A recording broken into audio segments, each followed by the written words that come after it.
চলুন একটু খোঁচাখুচি করে আসি তার মানে পোক করে আসি।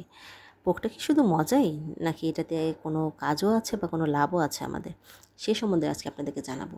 পোকের মাধ্যমে আমাদের কিন্তু এঙ্গেজমেন্ট বাড়ে। এই যে দেখতে পাচ্ছেন এখানে এঙ্গেজমেন্ট অপশনটি, এখানে আপনি দেখতে পাবেন যে আপনার এঙ্গেজমেন্টটা কতটা বাড়বে। তাহলে আপনি পোক অপশনটি কোথায় খুঁজে পাবেন সেটাই দেখাচ্ছি।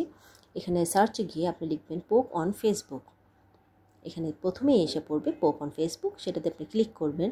দেন প্রথমে যেটা আসবে পোকস, সেটার মধ্যে ক্লিক করে অনেকে যারা আপনাকে অলরেডি পোক করে রেখেছে তাদেরকে জাস্ট পোক ব্যাক করে দিবেন, এবং আপনি যাদেরকে পোক করতে চান তাদের আইডিতে এইভাবে পোক অপশনটাতে ক্লিক করে দিবেন।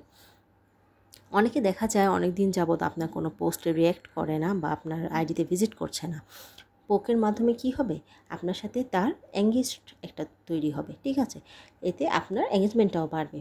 সে নতুন করে আবার আমার আইডিতে ভিজিট করবে বা আমার পোস্টগুলো তার কাছে যাবে। তাহলে বুঝতেই পারছেন পোকটা কতটা ইম্পর্ট্যান্ট।